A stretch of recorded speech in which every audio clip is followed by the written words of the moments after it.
Y quiero que por favor se ubique en Marcos capítulo 2. Y justo en Marcos capítulo 2 vamos a estar avanzando del capítulo 2 y luego al capítulo 4 y luego al capítulo 5.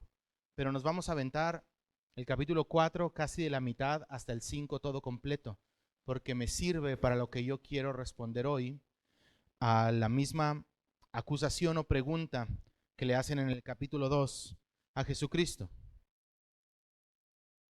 Y para ello oramos en lo que usted llega. Padre, en este día agradecemos muchísimo este lugar. Agradecemos muchísimo a su Hijo Jesucristo. Mi Dios, yo pido que hoy mueva su mano de poder entre nosotros. Que usted se glorifique hoy. Que usted abra mente, Señor.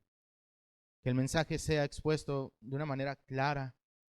Quíteme lo torpe, Señor, lo lento. Y por favor, auxílienos mucho hoy.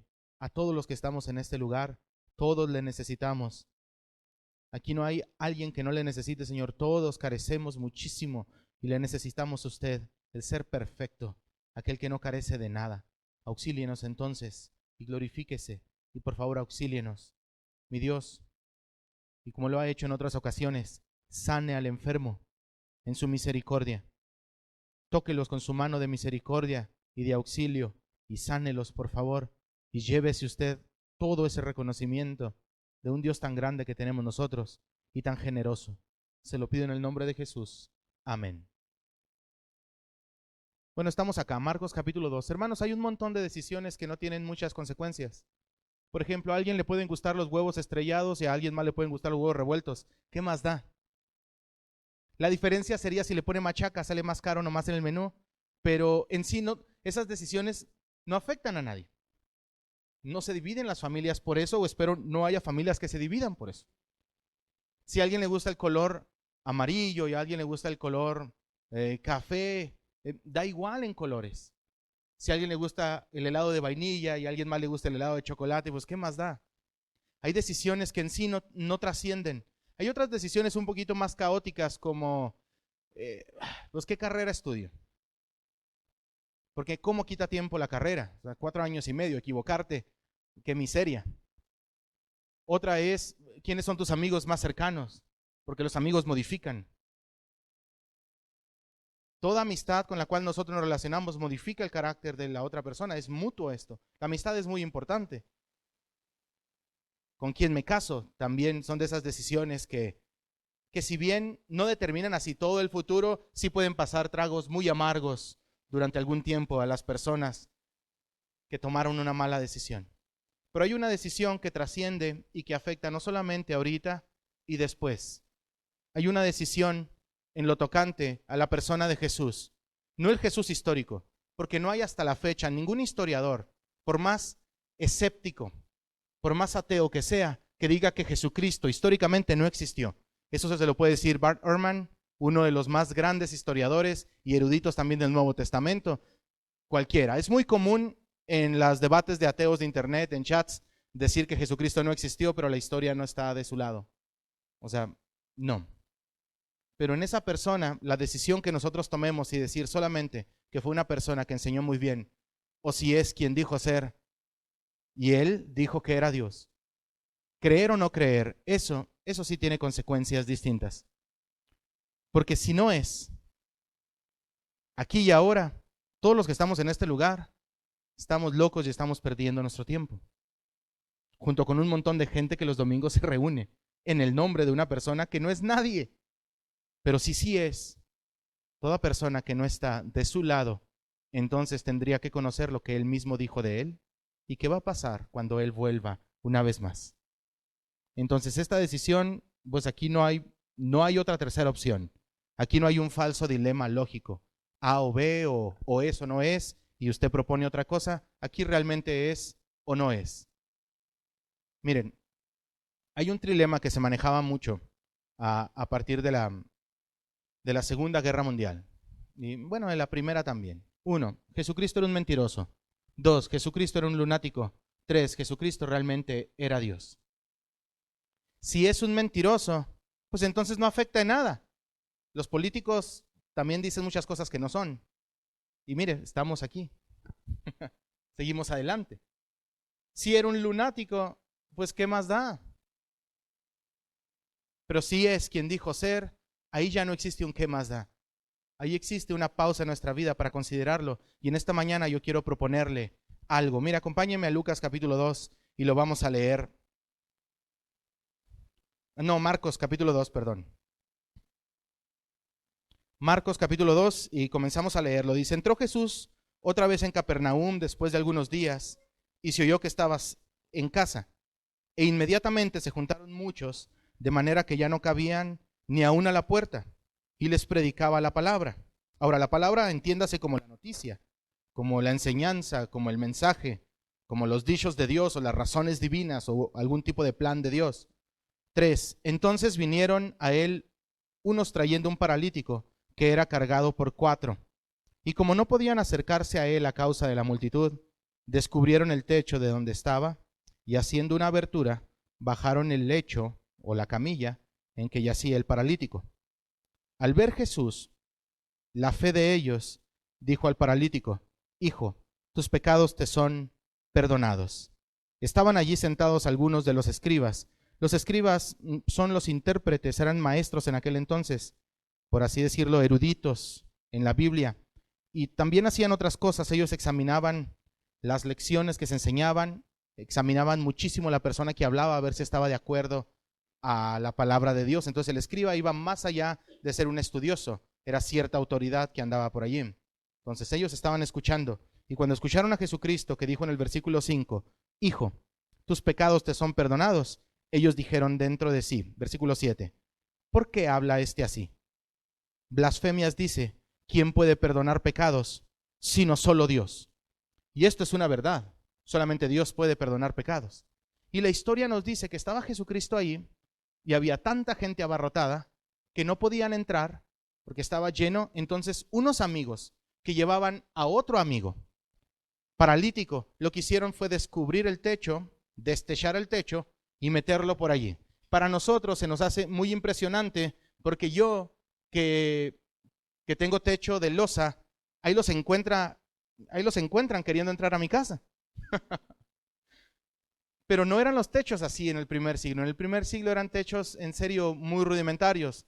Era una plancha de troncos, de ramas, lodo, un poco de barro mezclado con paja, secado al sol y ahí se acabó. Entonces no era tan difícil quitar esos pedazos para poderlo bajar. Tampoco le hacían un gran daño a la casa. O sea, ponían más ramas, más lodo, más barro mezclado con paja y asunto resuelto. Pero lo que me impresiona es esta gente. Lleva amigos.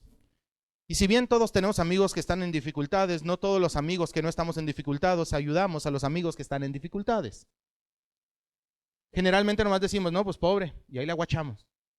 No, pues qué desventaja, y ahí nos vemos. O sea, nuestra vida sigue. Pero estos amigos no habían escuchado tanto de Jesucristo, lo que había hecho en la sinagoga, cómo había curado la mano de un hombre que la tenía seca, y a la suegra de Pedro que se la sanó, un montón de sanidades en el capítulo pasado. La gente había escuchado y en la desesperación porque querían tanto al amigo lo acercaron como pudieron. Tal vez el amigo decía, no me lleves, pues qué vergüenza, ¿cómo vas a subir al techo? Y si me tiras y ahora sale peor, ahora no solamente no camino, sino que tengo la nariz rota, o sea, o me quedo mal de la cabeza, ahora no solamente inválido, sino mal de la cabeza, imagínate. O sea, un montón de cosas, pero estos amigos habían tenido algo que ver con los eventos de los días pasados donde Jesús había andado sanando gente y lo habían visto. La palabra fe, del versículo 5, donde dice Jesús al ver la fe de ellos. Ahora la fe, si alguien nos preguntara como cristianos qué es la fe, usted no puede decir que es creer en lo que no se ve. Usted no puede tener esa definición así nada más, porque suena muy mal. Creer en lo que no se ve.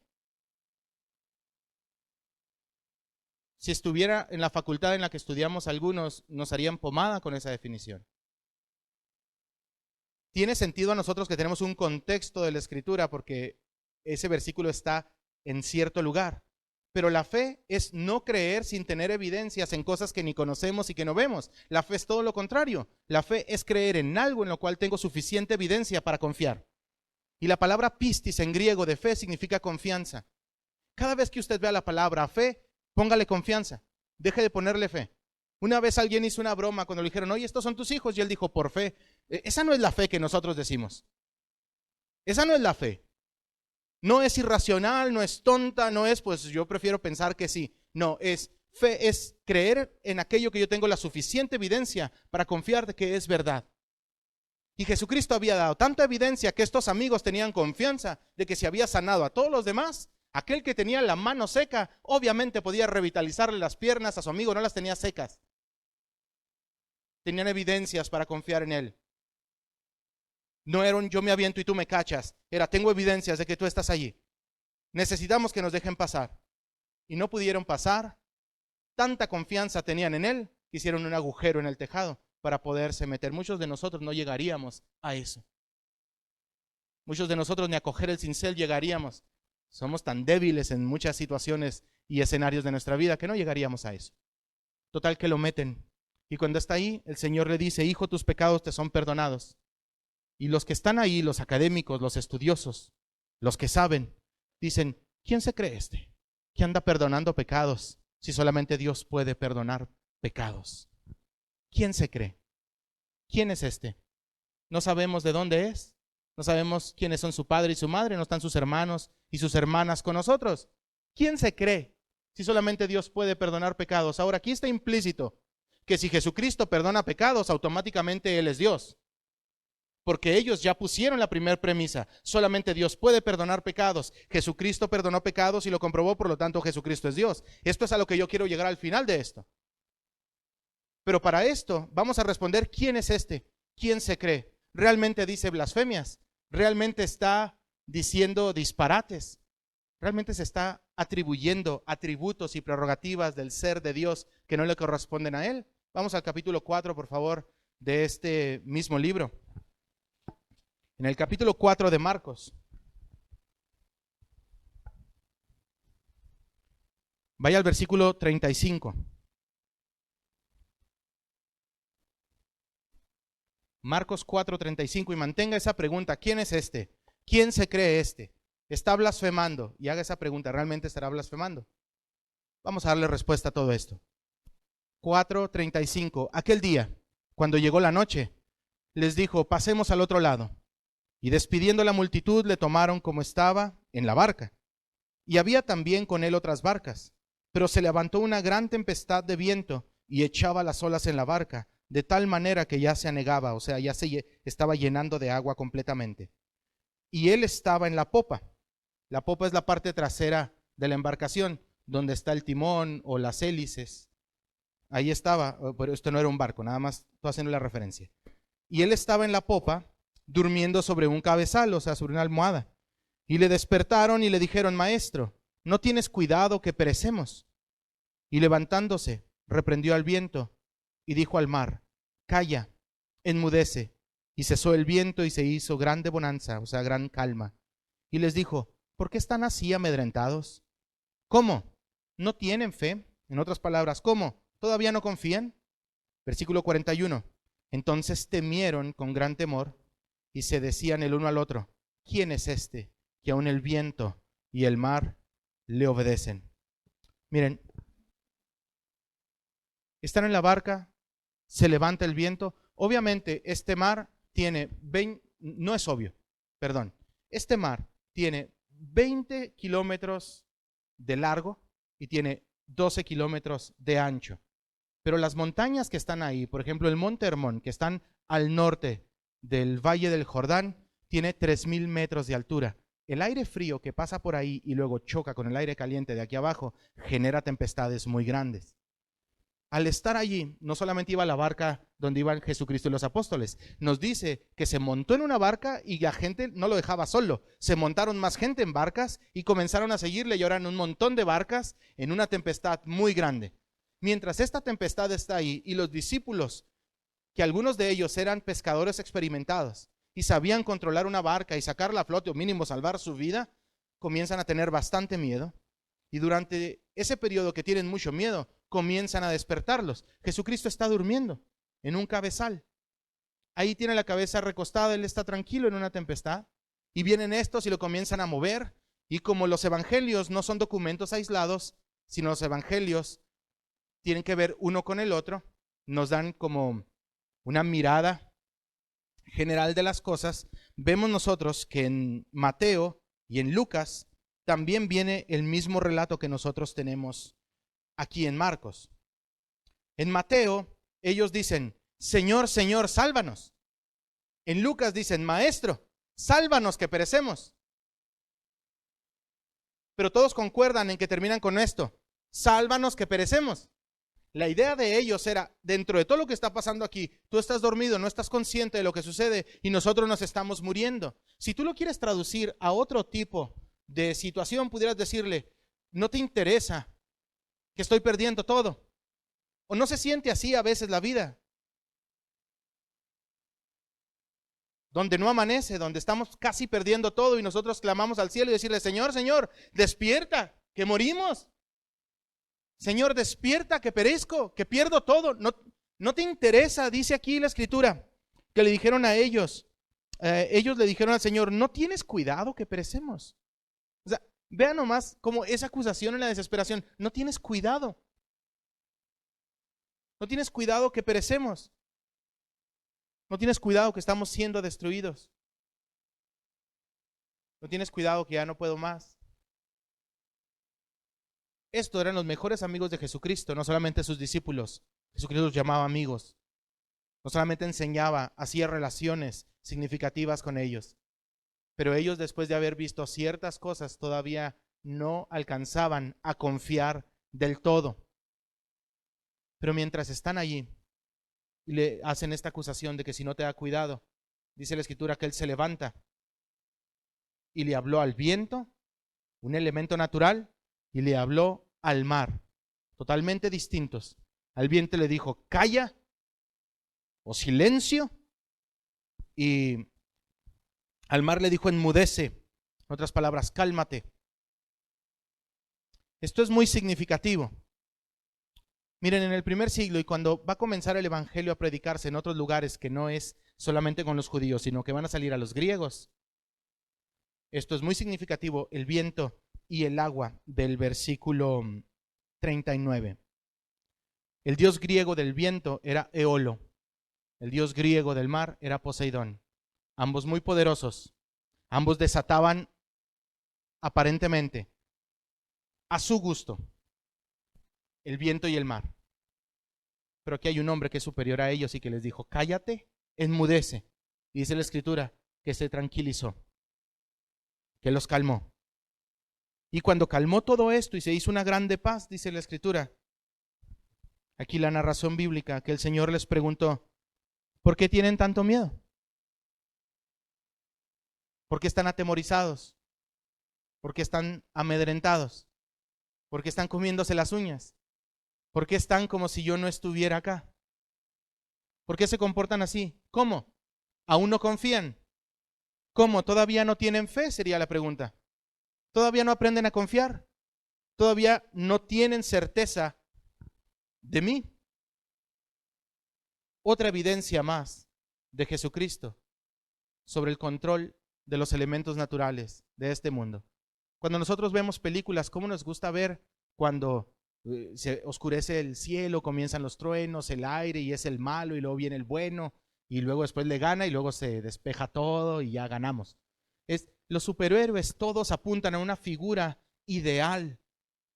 Todos ellos, sus características de justicia, de honestidad, de cuidado, de todo eso, todos ellos apuntan a un ideal que no tenemos entre nosotros, que es externo a nosotros.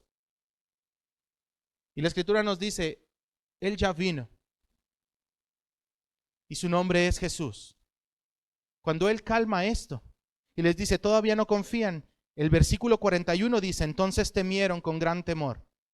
Primero temieron porque se estaban hundiendo y ahora temieron porque ya no se estaban hundiendo. Temieron porque había mucha violencia en el mar y en el viento y el Señor ya lo había calmado. Y ahora viene un temor. ¿Quién es este? ¿Con quién estamos? ¿Con quién estamos? Imagínatelo. Que tengas un compañero que aparentemente es de carne y hueso y que tiene semejante poder. ¿No te preguntarías, cuando lo ves hacer una hazaña así, ¿con quién estoy? ¿De qué más es capaz este? Tuvieron temor, dice la Escritura, y se decían uno al otro, ¿quién es este que aún el viento y el mar le obedecen? ¿Quién es este? En el siguiente capítulo, un endemoniado, alguien que estaba poseído por un espíritu inmundo, nos va a contestar esto. Porque los espíritus inmundos saben quién es. Porque los espíritus rebeldes, el enemigo, sabe quién es. No cavila, no se pregunta quién es este, sabe quién es. Los que, hago un paréntesis pequeño, en algunas liberaciones en las que yo he estado, los espíritus inmundos que están en las personas dicen muchas cosas, pero muchas. Yo no me pongo al tú por tú con ellos porque estoy en desventaja. Ellos están jugando en dos planos, en el espiritual y en el material a través de un cuerpo de una persona. He estado con viejitas de casi 80 años que tienen la fuerza. Yo creo, no sé, pues nunca me he peleado con mi papá, pero pues yo creo que así, fuerte como mi papá. Donde hemos tenido que estar una persona, una en cada brazo y una en cada pierna. Y todavía mi madre cogiéndole la cabeza porque tiene una fuerza descomunal. Y cuando estamos haciendo liberaciones así, una sola palabra decimos, cállate en el nombre de Jesús, y se callan. En el nombre de Jesús, cállate, y se callan. Pero si usted, la familia a veces que nos invita, porque obviamente ven que son cosas sobrenaturales, ellos le empiezan a gritar, mamá, no digas eso, y le siguen. Mamá, ya cállate, y le siguen. Pero usted menciona el nombre de Jesús y se callan. El espíritu inmundo siempre sabe quién es Jesús. Tiene muy claro el ambiente espiritual quién es aquellos que les ha creado. Somos usted y yo los del problema siempre. Es el ser humano siempre el del problema para poder identificar quién es su creador, quién es su Señor, quién es su Salvador. Somos nosotros. Temieron. Y de este temor, dice el capítulo 5, vinieron al otro lado del mar, a la región de los Gadarenos. Y cuando salió él de la barca, enseguida vino a su encuentro de los sepulcros un hombre con un espíritu inmundo, que tenía su morada en los sepulcros, y nadie podía atarle ni aun con cadenas, porque muchas veces había sido atado con grillos y cadenas, mas las cadenas habían sido hechas pedazos por él y desmenuzados los grillos, y nadie le podía dominar. Subraye, muchas veces y nadie. Esto era algo que se había intentado con él, someterlo. La sociedad, aún su misma familia, ya no podía con él. ¿Qué hicieron? Lo excluyeron a los sepulcros, a las cuevas, al monte. Que se pudra allá, está loco. No cabe entre nosotros. Y aparentemente, sin razón alguna, está este capítulo aquí. Jesucristo no tenía nada que hacer allá, aparentemente. Pero allá estaba una persona que ya nadie le podía ayudar, que no había poder humano que le controlara, lo gobernara o lo volviera en sí. Y el Señor agarró la barca después de calmar una tempestad y siguió y les dijo, vamos al otro lado. En Gadara no era territorio judío, era territorio gentil. Lo sabemos porque más adelante la narrativa nos dice que criaban cerdos. El judío y el cerdo no eran compatibles. Allá estaba. Pero ve el cuidado. Hay gente a la cual sus amigos, su familia, gente que lo quiere muchísimo, lo acerca a un lugar como este para escuchar una narrativa del Señor Jesús. Hay alguien que lo acerca a Jesús. Pero hay otros que Jesús mismo los busca. Hay otros que Jesús mismo se toma la iniciativa y el cuidado para irlos a buscar, como este loco endemoniado. Dice el versículo 5. Y siempre de día y de noche andaba dando voces en los montes y en los sepulcros e hiriéndose con piedras. Cuando vio a Jesús de lejos, corrió y se arrodilló ante él. Si usted lo compara con el versículo 4, que nadie lo podía controlar, pues aquí lo tenemos muy sumiso, delante del creador de todo lo que existe, visible y invisible. Cuando lo vio, salió corriendo y se arrodilló ante él y gritó muchísimo. Dice el versículo 7, que clamando a gran voz dijo, ¿qué tienes conmigo, Jesús, Hijo del Dios Altísimo? Lo que se preguntaban los escribas, lo que se preguntaron los mismos discípulos en el versículo 41 del capítulo pasado. Aquí tenemos a seres espirituales creados por Dios que sabían claramente quién era Él. ¿qué tienes con nosotros? Jesús, Hijo del Dios Altísimo. Te conjuro por Dios que no me atormentes, o sea, te ruego por Dios que no me atormentes. Versículo 8, porque les decía Jesucristo, sal de este hombre, espíritu inmundo. Y le preguntó, ¿cómo te llamas? Y respondió diciendo, Legión me llamo, porque somos muchos. Y le rogaba mucho que no los enviara fuera de aquella región.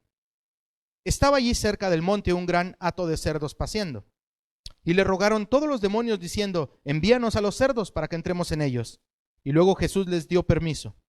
Y saliendo aquellos espíritus inmundos, entraron en los cerdos, los cuales eran como 2000, y el hato se precipitó en el mar por un despeñadero, y en el mar se ahogaron. Y los que apacentaban los cerdos huyeron y dieron aviso a la ciudad y en los campos, y salieron a ver qué era aquello que había sucedido. Vienen a Jesús, y ven al que había sido atormentado por el demonio, y que había tenido la legión, sentado y vestido y en su juicio cabal, y tuvieron miedo.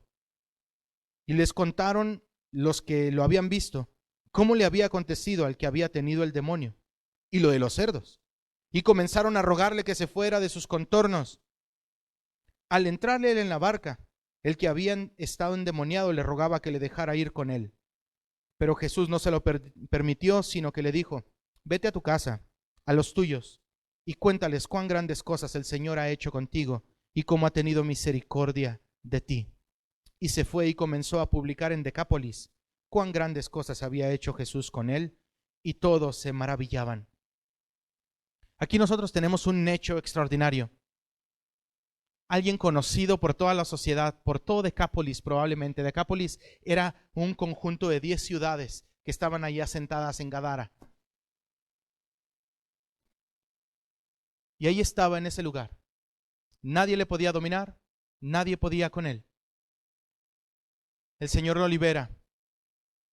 Los que estaban ahí cuidando cerdos, al ver que pierden los cerdos, se van, huyen, dan aviso y luego vuelven con toda la gente. Y en vez de decir, ¿se acuerdan del loco que estaba ahí que nadie podía con él? ¿Se acuerdan del gadareno?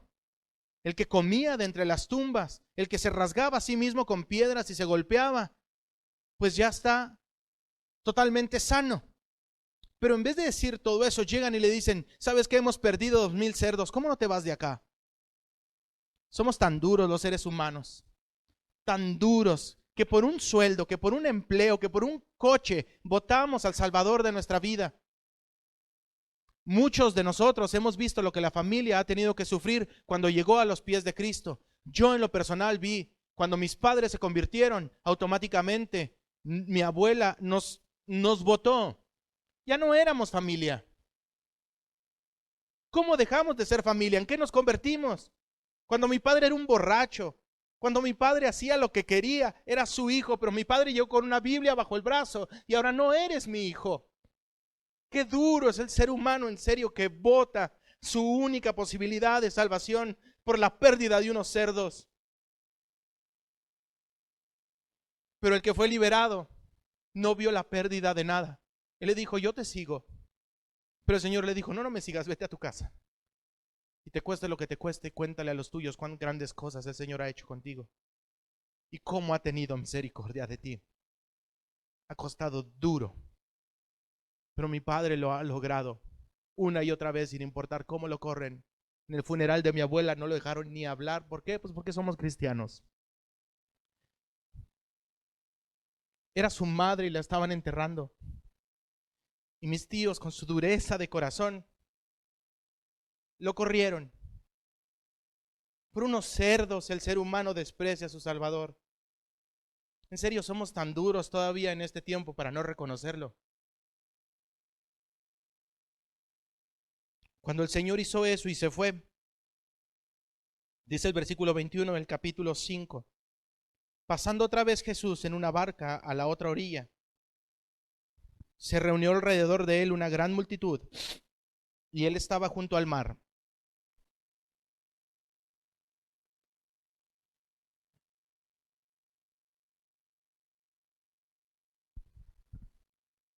Y vino uno de los principales de la sinagoga.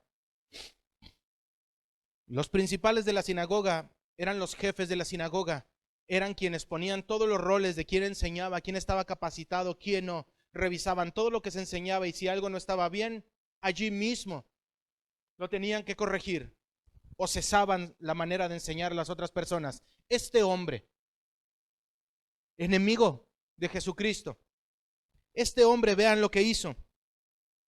Vino, versículo 22, vino uno de los principales de la sinagoga llamado Jairo, y luego que le vio, se postró a sus pies y le rogaba mucho diciendo: mi hija está agonizando, ven y pon las manos sobre ella para que sea salva. Te voy a decir algo, cuando la enfermedad toca a alguno de tus familias, se te quitan los prejuicios. Botas por la ventana todo odio que tienes contra los cristianos, porque sabes que con los cristianos se sana la gente. No me digas que no. Generalmente cuando alguien tiene un problema, el que van y buscan son a los cristianos. Yo tengo un montón de amigos a los cuales nunca me van a invitar a hacer una carne asada. No soy el que los va a hacer reír. Pero cuando está su matrimonio fracasando, cuando les va mal, ¿a dónde creen que van? Porque cuando las cosas están mal es muy fácil botar por la ventana. El orgullo. Muy bien se decía en la Segunda Guerra Mundial, Winston Churchill decía: en las trincheras no hay ateos. En las trincheras no hay ateos.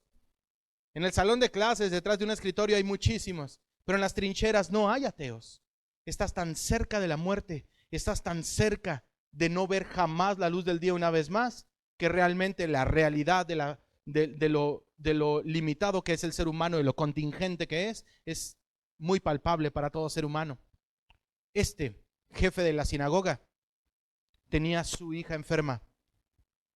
Sabía que probablemente lo iban a expulsar de la sinagoga por acercarse a Jesús y avalarlo como una persona que podía sanar, como una persona que podía hacer algo por él.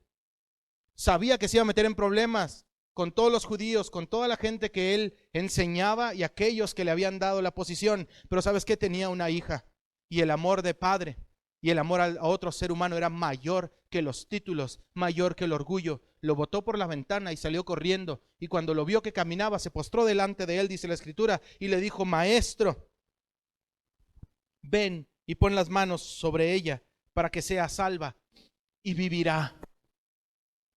Había visto tantas cosas de Dios, de Jesús, que la confianza la tenía para decir: si tú vienes y pones las manos, mira, no entiendo mucho. La verdad, no entiendo mucho. Estoy hasta de alguna manera escéptico. ¿Hasta qué grado serás tú o no serás tú el Mesías? O si eres como algún otro de los profetas. No lo sé. Pero mi hija está muy enferma, pero he visto que tú puedes. Si tú vienes y pones las manos sobre mi hija, yo sé que ella va a sanar. Y dice el 24, fue pues con él. Qué lindo es el Señor. Qué generoso es el Señor, que aún a sus propios enemigos los acompaña. Y le seguía una gran multitud y le apretaban. Dentro de esta historia de Jairo viene otra historia allí. Dice: pero una mujer que desde hacía 12 años padecía de flujo de sangre y había sufrido mucho de muchos médicos y gastado todo lo que tenía y nada había aprovechado, antes le iba peor, cuando oyó hablar de Jesús, vino ella por detrás entre la multitud y tocó su manto, porque decía: si tocare tan solamente su manto, seré salva. Y enseguida la fuente de su sangre se secó y sintió en el cuerpo que estaba sana de aquel azote. Luego Jesús, conociendo en sí mismo el poder que había salido de él, volviéndose a la multitud, dijo: ¿quién ha tocado mis vestidos? Sus discípulos le dijeron: pues no estás viendo que hay un montón de gente y te aprieta y todavía preguntas quién me ha tocado. Pero él miraba alrededor para ver quién había hecho esto. Entonces la mujer, temiendo y temblando, sabiendo lo que en ella había sido hecho, vino y se postró delante de él y le dijo toda la verdad. Y él le dijo: hija, tu confianza te ha hecho salva, ve en paz y queda sana de tu azote. Cuando tú ves todo esto, ¿cómo tiene poder sobre los elementos naturales? ¿Cómo tiene poder sobre la demencia, sobre la locura, sobre la fuerza sobrenatural que posee a veces a las personas? Y ves que a alguien se le acerca y le dice: ven y pon tu mano sobre mi hija, porque yo sé que si tú la tocas, es sana. Y una mujer que dentro de la multitud tenía 12 años enferma. Yo sé que las mujeres saben lo que es un flujo de sangre. Ustedes saben lo que es eso. ¿Cómo se siente? 12 años, todo el tiempo, 24/7. Imagínenselo. Imagínense la anemia. Yo que sé, aquí el hermano nos pudiera ayudar, el doctor. Todo aquello, los mareos, todo lo que le pasaba a ella, constantemente sangrando. Ella sabía cuando paraba o cuando no. La sensación la tenía muy bien identificada, pero ella conocía algo. Este hombre ha hecho un montón de cosas. Si yo solamente le toco, ¿qué tiene que no me voltee a ver? ¿Qué tiene que él no me hable? Pero si yo me acerco a él, si logro aprender algo de él, yo sé que seré sana. Dice la narrativa que cuando le tocó, Jesucristo dice que salió poder de él y la sanó. Y él supo que había salido poder de él porque él supo que había alguien que confiaba en él. Y cuando salió poder de él, ella quedó sana. Entonces él se para en la multitud y dice, ¿quién me toca? Le hacen una pregunta que obviamente es casi una burla, diciéndole, ¿estás viendo y no ves? Hay un montón de gente y todavía dices, ¿quién me toca? Pues están apretando, todo el mundo te quiere tocar. Sí, pero no todo el mundo se acercó conmigo confiando. Hay otros que nomás vienen a ver. Hay otros que siguen por cualquier otro tipo de, yo qué sé, de motivación. Pero esta que me tocó, su motivación era que había visto mis evidencias, sabe que de mí hay misericordia, hay generosidad y que podía ser sana. Y fue sana. Y ella le dijo, fui yo. Dijo el Señor, pues bueno, por haberte acercado a mí con esa fe, tú eres salva y eres sana. Vete. Qué lindo es el Señor. Pero ve al ser humano. Hay otros que los traen a Cristo, otros amigos que los acercan. Hay otros que el Señor va y los busca. Y hay otros que a tientas y a ciegas no saben, pero dicen, pero si sí es, yo quiero estar allí. Yo quiero tocarle. Y esta mujer ahí estuvo. Y continúa la narrativa y dice, mientras él aún hablaba, vinieron de la casa de Jairo, del principal de la sinagoga, y le dijeron, tu hija ha muerto. ¿Para qué molestas más al maestro? Oiga, esto ya es una aseveración mayor. Una cosa es hablarle al doctor, pero otra cosa es decirle, ya murió, pues ya le dices, ya no venga. Pues ya murió. Ya le hablas, yo qué sé, al seguro, yo no sé qué tengan contratado, pero ya.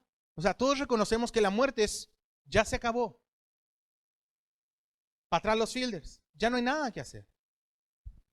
Pasa todo esto, Jairo va caminando con Jesús, viene la mujer, le toca, le sana, pues imagínese, Jairo la ve y dice, wow, y todavía viene la gente y le dice, ya no le molestes más, ya ni lo hagas caminar, ya no le incomodes, tu hija ya murió. Pero Jesús en el 36 le dice, pero Jesús luego que oyó lo que se decía, le dijo a Jairo, al principal de la sinagoga, no temas, cree solamente. Jesús, pero está muerta, tranca, palanca, no temas. Cree solamente. Y no permitió que le siguiera ya nadie sino Pedro, Jacobo y Juan. Y vino a la casa del principal de la sinagoga y vio el alboroto y a los que lloraban y lamentaban mucho. Y entrando les dijo, ¿por qué alborotan? ¿Y por qué lloran? La niña no está muerta, sino duerme. Y dice el siguiente versículo, que la gente se burlaba de él. Se reía de él. Pero él echó fuera a todos y tomó al padre y a la madre de la niña y a los que estaban con él y entró donde estaba la niña y tomando la mano de la niña le dijo, Talita Cumi, que traducido es, niña, a ti te digo, levántate. Y luego la niña se levantó y andaba, pues tenía 12 años y se espantaron grandemente, pero él les mandó mucho que que nadie lo supiera y dijo que se le diera de comer a la niña. Mi padre murió por 5 horas.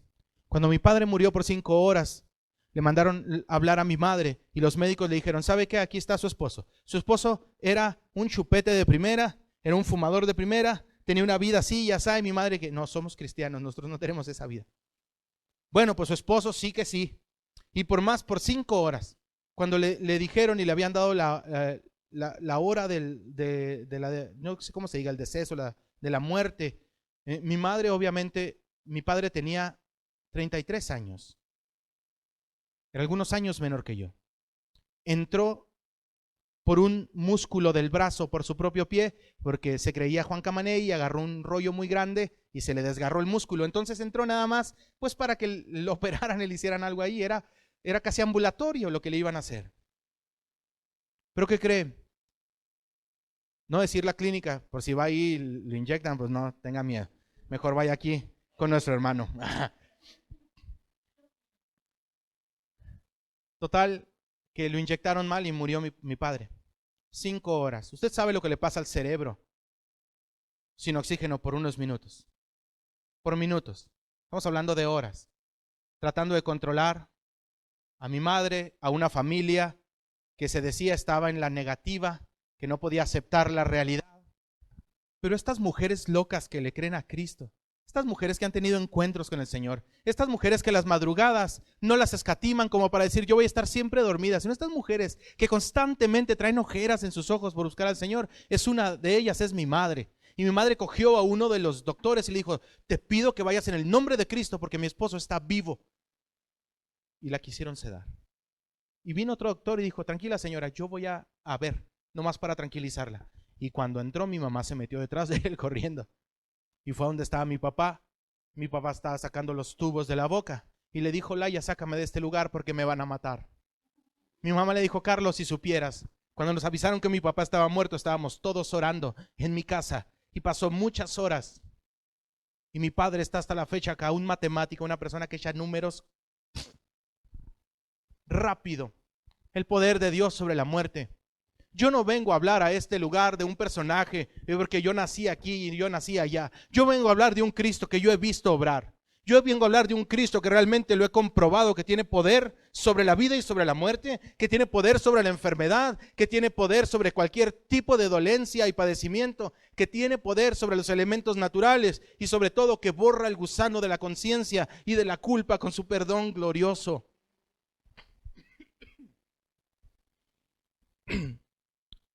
Hace casi 5 años, 2 de mis sobrinas de 5 y 7 años murieron en un incendio. Murieron en un incendio porque un hombre,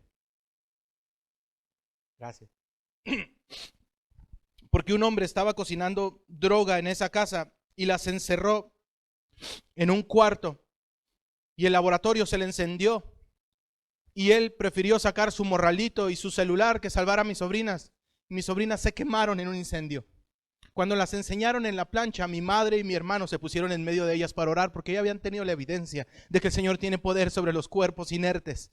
Y estaban orando para que el Señor las levantara, pero esta vez no pasó nada. Esta vez no fue como el otro testimonio. Esta vez las niñas no volvieron a respirar. Esta vez las niñas las tuvimos, los 2 ataúdes en la iglesia.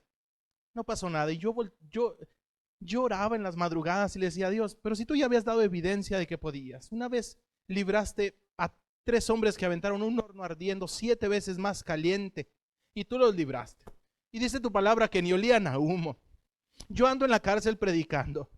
Yo ando donde me invitan predicando. Señor, yo pongo mi dinero, mi tiempo, todo por cuidar una obra que es tuya. Porque la gente te conozca a ti, no a mí. Para que escuchen de ti, para que confíen en ti. Yo ni siquiera tengo página de Facebook para que me sigan. Yo no tengo nada para mí. Y no tuviste cuidado de ellas. ¿Por qué? Y fueron meses de madrugada donde yo me levantaba y le decía, ¿por qué si habías dado tanta evidencia de que puedes hacerlo? ¿Qué culpa, qué consecuencia moral de sus acciones tenían mis 2 sobrinas? Mi esposa y yo tenemos 10 años de casado. Nosotros no podemos tener hijos. Es algo que Dios sabe, obviamente. Es algo que Él así nos entretejió. Para mí los sobrinos es lo más cercano que yo tengo a hijos. Y pasaron los meses. Pero como al 8º mes, en una madrugada que yo estaba orando, sentí la presencia de Dios como llegó a mi casa. Y cuando llegó me sentí aplastado como una lata de Coca-Cola.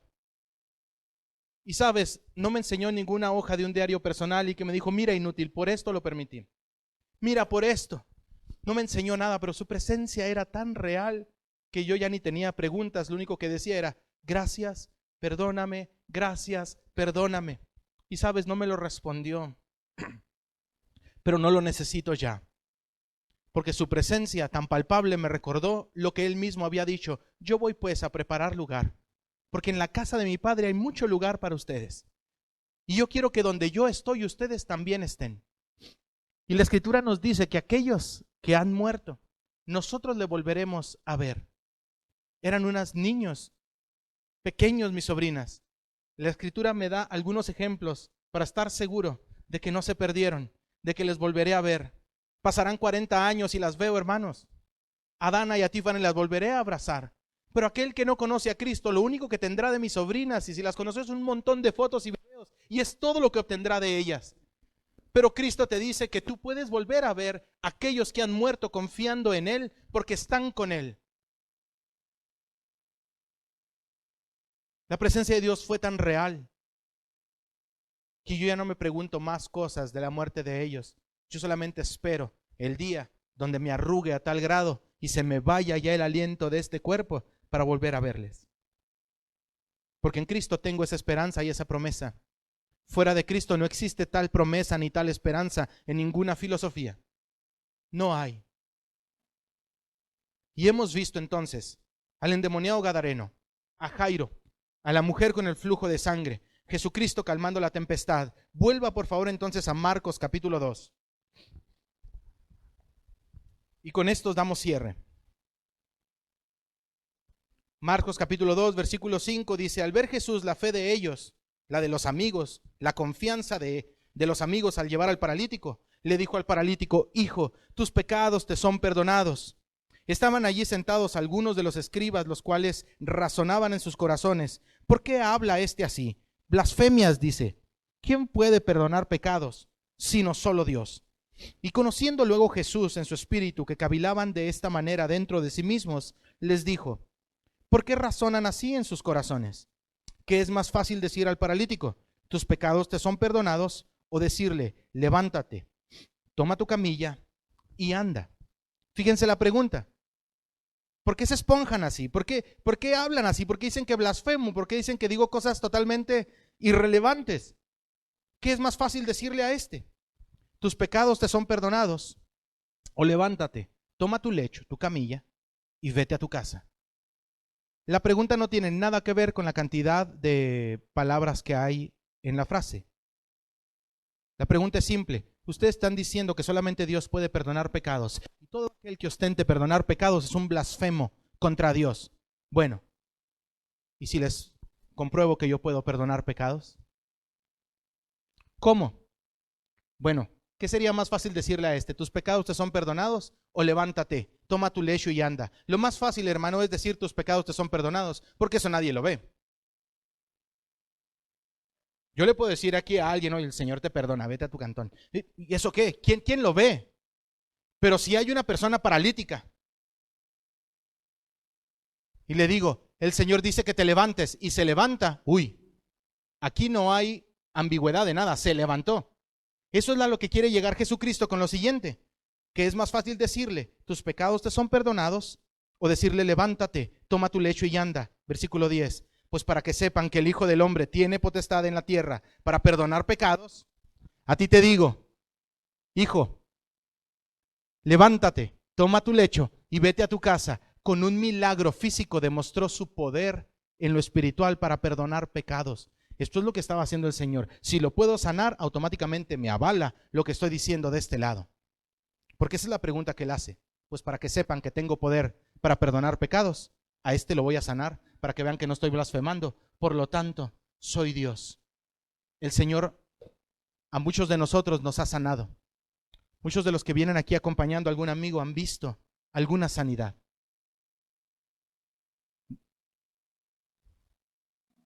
El Señor no solamente puede sanar, es algo muy bueno, pero el Señor te puede perdonar, te puede hacer parte de su familia, te puede quitar la culpa. La culpa. Cuando hablo sobre la culpa en la cárcel tiene mucho sentido. Para nosotros yo creo que se nos va a veces la idea de la culpa. Pero cuando estoy en la cárcel y predico sobre el gusano de la conciencia y la culpa, para ellos tiene mucho sentido. Porque todos los días y el uniforme gris es un recordatorio de lo que han hecho. Tú y yo, como andamos en la calle, se nos olvida y acallamos la conciencia. Pero de repente viene de tanto en tanto y tú sabes que ese gusano de la conciencia no deja dormir. Quita la paz. Pero Jesucristo dice: yo puedo no solamente quitar el gusano, puedo matarlo, quitar la culpa y darte el sentido de justificación, o sea, de inocencia delante de mí. Pero mi pregunta es: ¿quién es este? ¿Dice blasfemias? Yo te digo: no dice blasfemias. es quien dijo ser. Lo ha comprobado, lo he visto con mis ojos. He estado delante de gente poseída y en su nombre se han tenido que ir. He estado de gente enferma y la enfermedad se ha tenido que ir cuando oro por ellos. Mi padre murió y el Señor lo levantó. Su nombre es grande, su nombre es poderoso. Él puede y Él quiere. La pregunta es, ¿cuándo va a ser tiempo realmente de echar ya por la ventana todo el orgullo, todo el prejuicio, todo el escepticismo y acercarte y como la mujer del flujo de sangre, tócale? Tócale. Porque el Señor está entre nosotros. Esto no es un chiste, esto no es un juego. Yo no estoy aquí perdiendo mi tiempo. Yo vengo aquí a hablar de un Dios realmente que he visto. ¿Sabes cómo le conocí? Llegué con el tabique desviado y la costilla astillada a mi casa. Porque casi a los 16 años yo ya no vivía con mis padres. Porque me la pasaba peleando y me la pasaba en la cárcel a tal grado pues que ya éramos incompatibles. Entonces mejor viví solo. Pero un día me golpearon a tal grado que cuando llegué a mi casa, yo, Lucas, un ateo, que no creía en Dios, tenía tanto miedo de dormirme que la única idea que taladraba a mi mente era: si yo me muero, me voy a un infierno. Y me enojaba muchísimo porque yo no creía ni en un infierno ni en un cielo. Yo no creía ni en un Dios ni en nada. Pero era tan fuerte la idea en mi mente que no me quedó de otra más que levantarme y corrí a un librero de la casa donde vivía. Y agarré una Biblia y le dije: yo ya no puedo más. Si tú realmente existes, lo cual yo creo que no es cierto. Si tú realmente tienes algo que hacer con el ser humano, que yo creo que no es cierto. Pero si realmente sí, y tienes algo que hacer conmigo, y si esta es tu palabra, por favor quiero que me hables. Estoy en una bancarrota familiar, estoy en una bancarrota de relaciones, estoy en una bancarrota académica, corrido de 3 prepas, nadie me quiere. Realmente soy insoportable en la colonia. Una bancarrota personal a tal grado que le dije: pero si tú realmente puedes hacer algo y quieres, y si esta es tu palabra, quiero que donde yo la aviente y la levante, me hables tú. Y se abrió el salmo que ustedes leyeron cuando comenzamos. Y era el Salmo 32:8. El Salmo 32:8 dice: yo te haré entender, yo te enseñaré el camino por donde debes de andar. Sobre ti fijaré mis ojos, pero no seas como el caballo, como el mulo, que tienen que ser sujetados con frenos, si no, no se acercarán a ti. Dios claramente me dijo: yo te puedo cambiar, solamente deja de ser un animal irrazonable. Yo te pido hoy que lo consideres muchísimo, amigo, que nos visitas, muchísimo este Jesús que hemos leído hoy. A este Jesús que la narrativa nos ha dicho que tiene control sobre el clima, control sobre los fenómenos naturales, control sobre la vida y la muerte, control sobre todo espíritu inmundo. Considéralo antes de que cierres los ojos a esta vida y te des cuenta que este día sí importaba lo que tú creyeras acerca de él. Que esto no es como los huevos revueltos y estrellados, o el pantalón café y amarillo, o el helado de vainilla y chocolate, que esto es más decisivo. ¿Qué te parece si inclinas tu rostro y oramos? Y si tú quisieras conocerle, tú dile: mira, Dios, yo no te conozco, pero quisiera conocerte. Yo no sé si tú realmente lo que dice el hermano es verdad, pero sí, Señor, revélate a mi vida. ¿Qué más da? Señor, hoy en este día, por favor, a los que nos han escuchado, Dios, tu palabra, tu mensaje, tus evidencias, Señor, de tu poder, de tu control, de tu cuidado. Señor, no les dejes dormir. Espíritu de Dios, por favor, en su mente, Señor, recuérdales tus palabras. Tú eres el Hijo de Dios. Tú puedes, tú quieres, solamente confía, solamente ten fe, dice la Escritura. Señor, en su lugar pon tu mano preciosa. Si hay algún enfermo, Señor, a través de tu milagro físico, compruébale, Señor, lo que tú dices que puedes hacer en lo espiritual. Perdón de pecados, transformación de la mente, cambio de ojos, Señor, de disposición. Señor, mueve tu mano de poder entre nosotros. Mueve tu preciosa mano entre nosotros.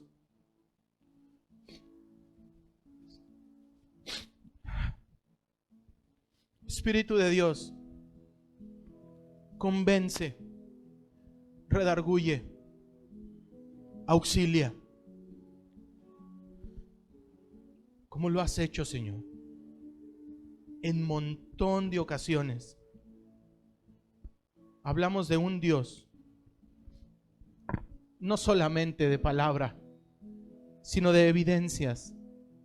Un Dios real. Señor, mueve tu mano poderosa, por favor, hoy. Mueve tu mano poderosa, Señor.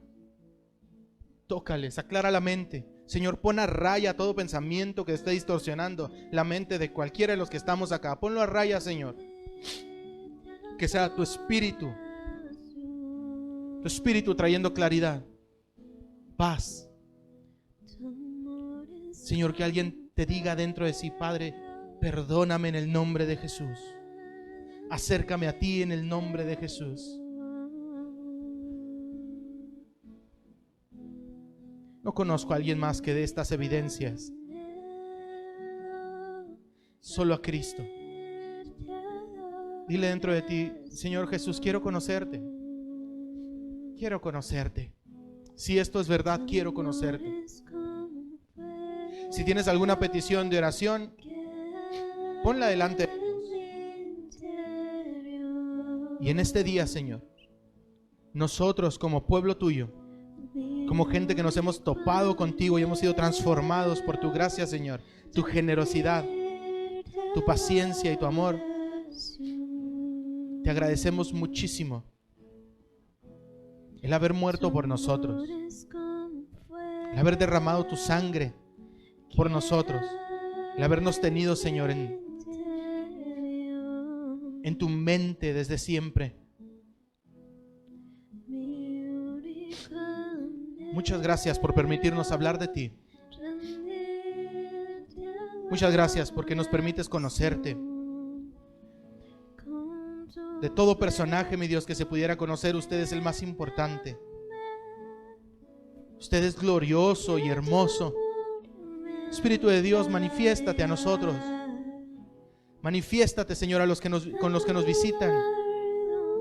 Si alguno tiene ansiedad, Señor, depresión, Señor, obre hoy en ellos. Mi Dios, es que usted ha dado tanta evidencia que sería de nosotros muy limitado no pedirle cosas a un Dios como usted, a un ser tan bueno y generoso. Señor, por favor, eche fuera toda ansiedad y toda depresión. Traiga su paz. Venga usted a vivir en ellos, porque usted es la paz de Dios en nosotros. Venga con su espíritu. Tranquilice, convenza, sane, restaure. Yo qué sé, Señor, usted conoce al ser humano mejor que nosotros. Solamente llévese mucha gloria hoy. Almas, gente por la cual usted murió.